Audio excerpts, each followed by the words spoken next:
Hi guys, how's it going? I thought it would be fun to do like a little video breaking down horror and specifically movies that scared me when I was a kid, or like just like actually like scared me, not just like jump scared, not stuff like that. Like these are like the things that like freaked me out as a kid. But yeah, I thought that'd be an interesting video to just kind of like break that down and dissect like my horror influences. And what specifically like kind of pushed me in the direction of now trying to make my own horror projects. And yeah, we'll see how that goes in the future. But for now, let's go back to like 2007, me in Blockbuster, picking a movie. And for some reason, I decide like I want to traumatize myself for life. And so I pick up Monster House.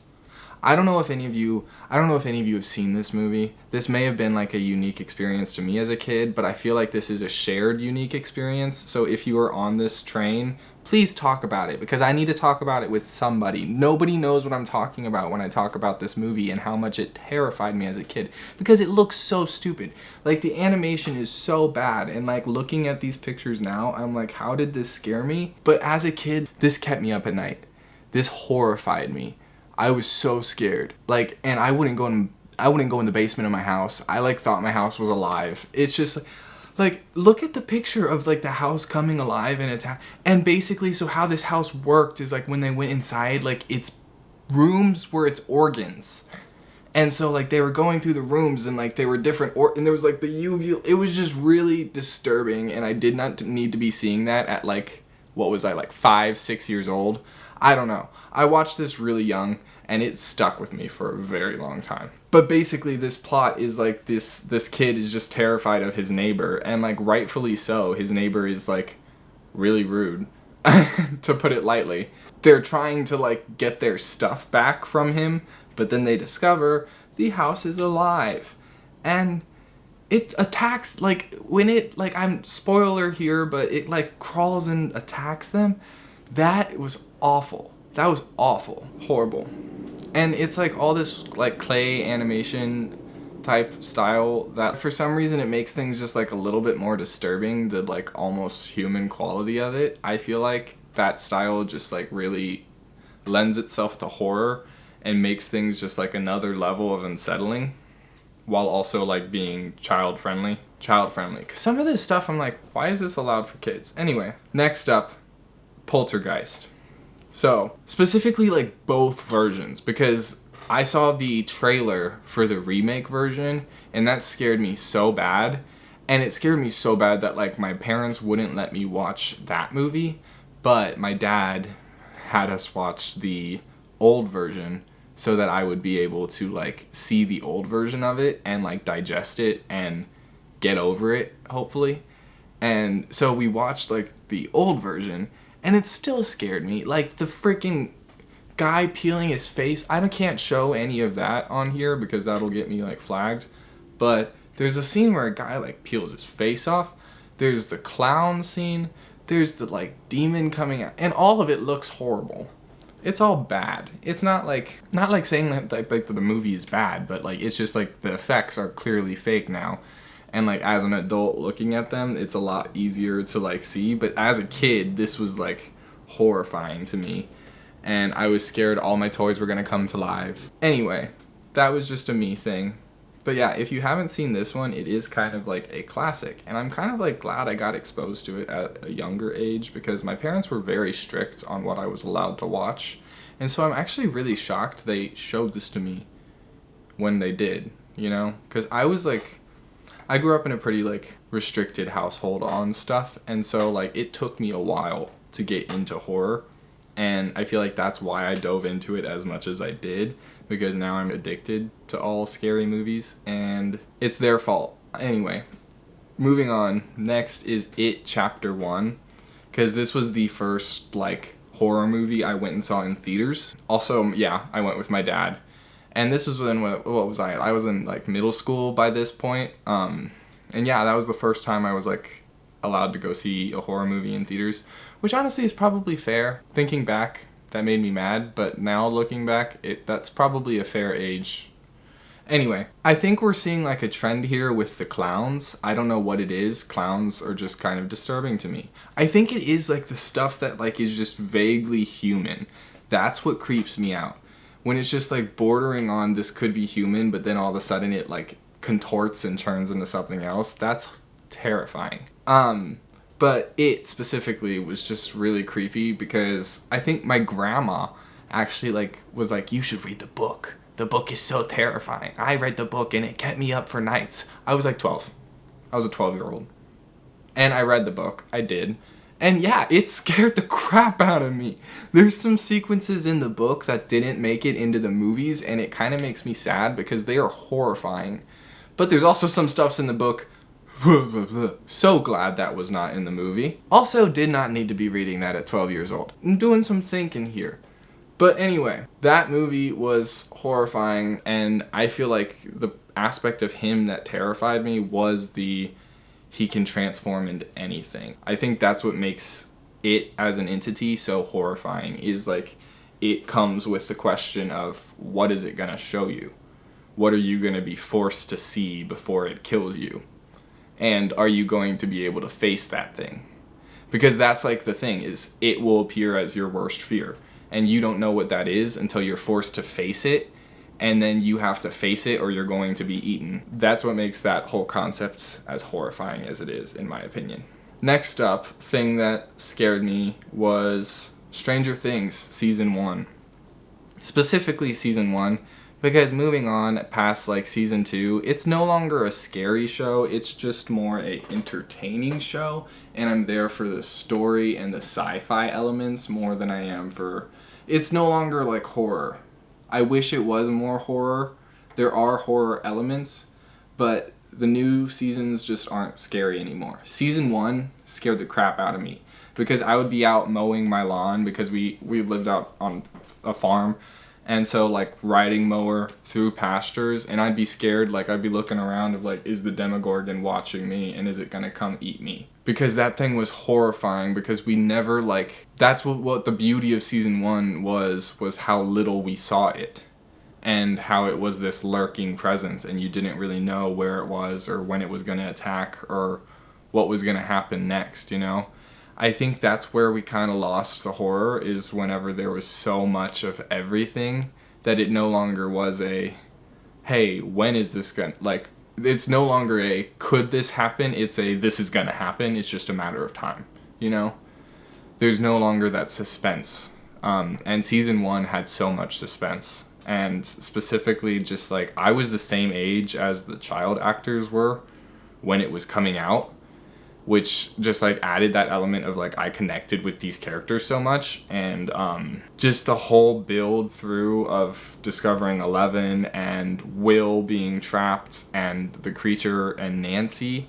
I love Nancy so much, and her storyline was horrifying to me. But then like with the way it ended, and Elle and all of it disappearing, and there was that element of all of this could have just been make-believe, you know? And that was what made that season so perfect. And I wish that like the show still had those vibes, but I do like love the direction it's gone in. It's just definitely lost that element that made it horrifying to me as a kid. Because yeah, I will say it's no longer something that scares me. Next up is something that definitely still scares me, and that is just Doctor Who creatures, and specifically the Weeping Angels. Those are the things that horrify me, and if I think too much about them, they'll like implant themselves in my brain, and that's what they do. But if you know what I'm talking about, you know what I'm talking about. And those are the most like horrifying creatures. I hate them because those are the ones that like I middle school me binge watched all of Doctor Who. I couldn't sleep. Those things, I would like think they were coming for me. Everything, because every statue, any of them, blink and you're dead, blink and you're dead, blink, don't blink, don't blink. Anyway, it drove me nuts, guys. And then whenever they took out, okay, I don't want to spoil things, but they take out certain characters, and I hate them. I hate them so much. But anyway, I also love them because me and my friends were obsessed with them. We created this game called Weeping Angel Tag, where we would basically like have everyone, whoever was it, would uncover their eyes and everyone else would have to freeze, and then they'd cover their eyes and everyone else would try to come towards them, and then they could uncover their eyes and everyone would have to freeze and they could try to get away, but then you had to cover your eyes again after a certain period of time. And so it was this person like trying to stay away from everybody, and everyone else had to freeze anytime they had their eyes uncovered. Horrifying game. And then we started adding like flashlights into it and like turning the lights off. Highly recommend this game. I kind of want to like get drunk and play this now that I'm saying it out loud again, because it was horrifying. It's such a fun game. But Weeping Angels are these, any statue basically is what it ends up being. Any statue that is like possessed by a weeping angel is like, if you're not looking at it, it can move. If it's not being perceived, it can move. They suck. They're horrible. And they can, like, an image of an angel becomes an angel. If you lock eyes with an angel, it can implant itself in your brain. Like, if you just stare at the angel for too long, it'll go inside of you, which sounds so weird. And then so if they touch you, they don't just kill you, they send you back in time. They trap you in a point in time where like you can't escape, and you just have to like grow old and die with the knowledge of the future and knowing that you're never going to see any of the people you care about again, and you have to make sure you don't do anything to screw up their existence. They trap you in that. That's what's like, they're horrifying. And like, just look at the pictures of them and you'll understand me. Because imagine just like being in bed at night and thinking that's coming for you, and just like looking down the hallway and wondering if it's coming for you. That was me as a kid. Also, like, this was where I got this idea of sci-fi and horror coming together. Because like, I feel like sci-fi and horror really work well together. And like, Doctor Who specifically took sci-fi and like created this like truly terrifying creature. Moving on is The Conjuring. Just like the series, specifically Conjuring 1 and 2, because I watched those back to back on a road trip in like the back of a car on my phone. And like, we were going out, like, I don't remember where I think we were going like into the middle of nowhere, Missouri. And so not a good time to watch those movies, because that's why they're implanted in my memory, is because that entire trip I was terrified. I was scared out of my mind. But I really loved those movies. I know it's a lot of like jump scares, and there's a lot of like horror that's not really as like long-term, long-lasting scares, but a lot of those like elements of jump scares and the way those sequences were built and tension is built in that movie, those have really stuck with me. Those elements have really impacted me and like shown me how you can craft a scare in a good, intentional way. Because there are cheap jump scares, but then there are jump scares that have been earned and progress the story further. Because that's what I feel like these movies originally did really well, was scares that progress the story, not scares just for scaring people.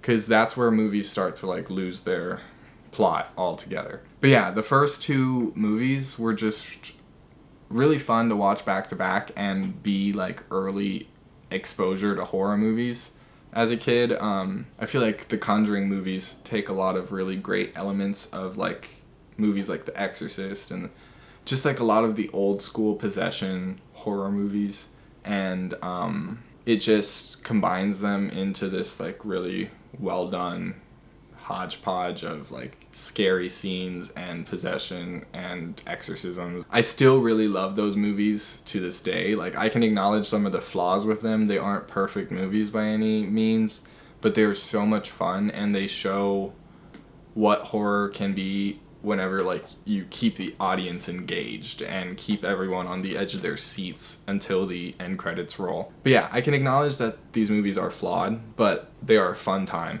And I still rewatch them because I know that I'm going to have a fun time. And that's really like what horror should be on some level. There are times horror should be more meaningful. And I will get into that with my next entry, Haunting of Hill House, which is also a TV show.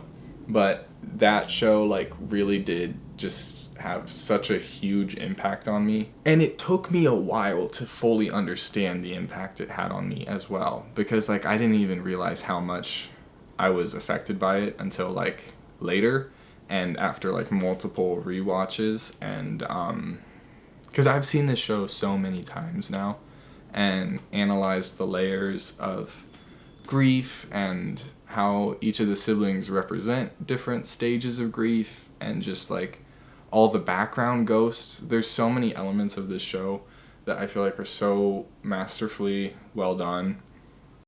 And Mike Flanagan is just, this was my introduction to Mike Flanagan, and ever since I saw this show, I've followed his career and just continued to be impressed by everything he does, because he continues to take horror and make it extremely meaningful and emotional, and like merges it with drama in a way that not many people have really done. And his ability to write monologues and get into these characters' heads and create scares that specifically target aspects of their personality and help them grow, that's just so amazing. Specifically, okay, spoiler alert here, episode 8 of Haunting of Hill House, the jump scare in the car is such a perfect jump scare in every way. Is like, it's this argument that's been brewing through the past 3 episodes of the show, and it's this explosive moment between these two characters, and what these two characters need in that moment in order to move past the spot that they are at is for this jump scare to happen. And then it happens, and it creates this emotional release of this monologue that like heals that relationship. And it's just so insane, because I don't think I had seen that done before, where a jump scare was used to resolve tension in a relationship. That's crazy, and it's just so well done. If you haven't watched that show, go watch it, please, and go watch his other stuff too, because Midnight Mass is amazing on completely different levels, and I could make a whole other video talking about that. But I want to I've been talking for so long now, and I need to get to the end of this video. Moving on to Hereditary. This movie was, definitively one of the ones that scared the crap out of me, and scared the crap out of all of my friends as well. Because I watched it, and then I forced 2 of my friends to watch it with me, and then I forced like 8 of my friends to watch it with me. And this is the movie that like made me love scaring people, I feel like, because it like brought me so much enjoyment to make people watch this and then watch them get scared out of their minds. And I don't know if that's just a problem with me, probably, but this is like what made me be like, horror movies can like bring people together in this really weird, horrifying but funny way. Cause like there's no feeling like when you're all like on the edge of your seats and then you all jump and then you get to like laugh at yourselves. That's so much fun. And like I love that feeling and like sharing that moment with people, because I feel like from like anytime I watch that movie from that point on, I'm gonna remember that moment that I got scared the first time with those people. And that's just awesome. That's like a great way to just cement that memory. But yeah, so that's what made this movie special to me, which is so weird because it's such a fucked movie. This is not a sentimental, emotional movie in any way, but it has become a sentimental movie to me. I'm not going to expand on that further. But to talk about the actual movie, Toni Collette is just amazing. I feel like all of us know at this point that like even if you haven't watched the movie, you know that Toni Collette's performance in this movie is amazing, and you've probably seen the dinner scene. If you haven't seen the dinner scene, Google it, because like you've probably seen it, because that scene just became so iconic. And just like there's so many sequences in this movie specifically that are like that, where it's this buildup of tension to this moment that is just like jaw-dropping. And I feel like that's what Ari Aster does really well, is create these like scenes where you go into it and you're uncomfortable and you're not quite sure why you're uncomfortable until like the very last moment. And that's what like makes his movies so hard to sit through, but also it like keeps you on the edge of your seat. It makes you want to keep watching. And because you're just waiting for the other shoe to drop, you're sitting there knowing that like, oh, something bad's gonna happen here, you know. And that's what is just so cool about the way he writes and directs, because he leaves all these little Easter eggs, and it just like builds and builds and builds, and then because all of his other movies are very similar in that like they just keep you unsettled from start to finish, and that's really hard to do. And whenever it's done well and repeatedly done well, you have to like admire that person like knows what they're doing with scaring and unsettling people. Whether that's a good or bad thing, who knows, but he's making money off of it and it's working for him. We'll see. Okay, next up is, and this one may be just like the tiny bit controversial because a lot of people hate this movie, but it's called I'm Thinking of Ending Things, which the title alone should like give you pause, but this isn't really a horror movie, and so that's why I'm like, I don't know how much it deserves to be on this list. I acknowledge that. You can flame me in the comments for putting it on here, but this movie disturbed me and stuck with me in a way that I hope to achieve with my horror movies in the future. Because I watched this and I was just confused and I was unsettled, but I couldn't quite understand why. And because of that, I like didn't ever watch it again until I bought the book. Because I went to the bookstore and I saw that it was a book, and I was like, you know, that thing really, really disturbed me, and it's still stuck with me. Like the imagery of that movie and the feeling of it was still with me, and I couldn't get rid of it. And so I was like, I need to read this book. And so I got it, and it's a short book. It's easy to read in one sitting, and because I read it and all of a sudden the movie clicked. Like everything made sense and I realized what the movie really was, and that was really heavy. And I don't want to like go too much into details because it is a really personal movie and I feel like a lot of people need to have their own individual experience with it. But yeah, just a little trigger warning because this movie does talk about a lot of depression and suicide and just a lot. It's a very, very heavy movie and is not something to go into lightly. But anyways, back to what I was saying. Going through the book is what made me realize that the whole movie was the janitor. And this is where it's like, I'm going to speak in code to not spoil things. Once I realized that the entire project was the janitor having a fantasy about what his life could have been, and then coming to the conclusion that he needs to just end it, it like hit me like a truck, because like all of a sudden like all of the questions I had and all of like the why did this happen, like why are they talking this way, why is any of this happening, it all made sense. Because the entire movie and book simultaneously, both at the same time, are the janitor's last attempts to justify his existence, and he's just clinging to anything he can think about to distract him from the thought that he doesn't want to be here anymore.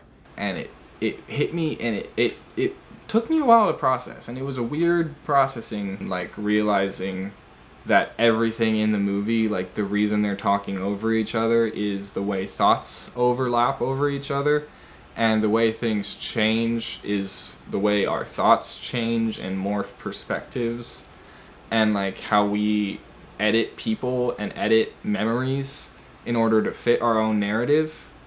And it's just like a very heavy and existential movie. So if you haven't checked this out, I don't even know if I like heavily recommend it. I feel like it is one of those movies that you have to choose if you want to go through and if you're like mentally in a place to watch it. But for me personally, it had a huge impact on me, and it kind of like, it's one of those movies that I watch it and I realize I can never let my life become this, you know? It's like almost reverse inspiring, if that makes sense. Like, it's not an inspiring movie, but it makes me want to make sure my life never becomes that. And lastly is Nightmare on Elm Street, because those movies like genuinely freaked me out, because Freddy is just like, he's this inescapable entity. Like you can't just get rid of him. You have to sleep at some point. Like, if you watch the movies, no one like really ever escapes him, except for like later on you get into some like weird things. And we're not going to talk about like the fact that basically his powers and like mythology changes like every movie, but the general concept of him coming in your dreams and attacking you is just horrible, because as you see through the movies, there's no real way you can defeat that, and you can't really escape it. Like, you can somehow maybe manage to get rid of Freddy, but unless you do that, you're gonna have to sleep at some point. And when you go into a dream, you have a certain level of control, but when you're dealing with an entity that controls dreams, even your level of control can only get you so far. And so Freddy is just this like truly unstoppable force, and that like if he latches onto you, you're done for, pretty much. I mean, there are ways to escape him, and there are characters that do escape him. However, they're few and far between.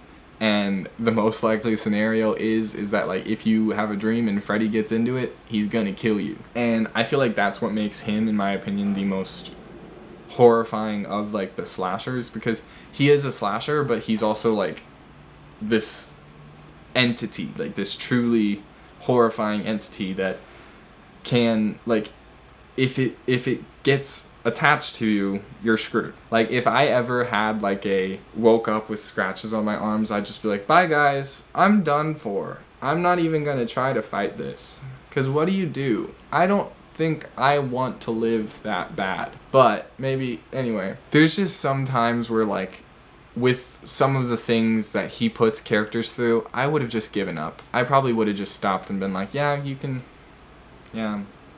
Cause some of the dream torture is just horrible, and like I would never even just imagining going through that, I would never want to feel that pain. Like, that's what makes Freddy horrifying, is he doesn't just kill you, he torments them. And he like, you can see in the movies like how much, cuz they never like, they become a part of him and they're tormented forever. And that's what freaks me out about him. It's like, there's no escape, and then your soul is trapped with him forever. Like, if Freddy latches onto you, you're doomed. There's nothing you can do. But yeah, those are like the horror things that actually like truly terrified me and had a huge impact on me growing up. I hope you enjoyed this list. Let me know if you have any movies that like growing up majorly scared you to a point of like having a huge impact on your life. Because like looking back on this list was like really fun, because yeah, a lot of these movies are kind of silly, kind of goofy now, but as a kid these things were really scary to me. And like just knowing that is kind of fun, is like knowing that like these goofy images like kept me up at night, and now I have like the oversight to be able to look at that and like laugh at it. But it is just like interesting to think about, is like, what are the aspects of these movies that made them so horrifying? Just kind of seeing the common themes of different images that really stuck with me as a kid, and how those like, a lot of these, like the clown thing, I don't know what it is about clowns, but yeah, apparently clowns really scare me. And yeah, just like a lot of the elements of horror common throughout all of these is that human element of that these are all like very human stories and creatures, and it's like all of the things that scare me are almost human. And I think that's like the truly horrifying thing, is thinking that something out there can exist that is almost exactly like us, but has these elements that make them a killing machine. And I don't know, not to get too philosophical with this video, but I think there is something to say about like humans and how scary it is for us to think about something existing out there that's stronger than us, and how that really does terrify us. That's what like really scares us at the end of the day, is the knowledge that there could be something out there that could overpower us, that we would truly be powerless against, and that like if we encounter this thing, we wouldn't be able to protect ourselves. That's what scares us. And just seeing the ways that you can twist that and create these different creatures that that just border on the edge of being human, but terrify us and are truly inescapable, and like some of them don't even like kill, but they torment us in like unimaginable ways. And that's like what makes these things last and what makes them so scary. But yeah, that's just my insights into scary movies and scary creatures and just things as a kid that like really freaked me out. It was really fun to analyze this and kind of see some of these commonalities, and thank you for watching. I had a lot of fun doing this. It's really cool to like reminisce on the good days of getting scared in my basement. But yeah, I hope you enjoyed this video. I would love to hear what movies scared you, and make sure to like and comment and subscribe if you want to see more. And once again, thank you so much for watching. Have a good morning, good afternoon, or good night, whatever. Goodbye.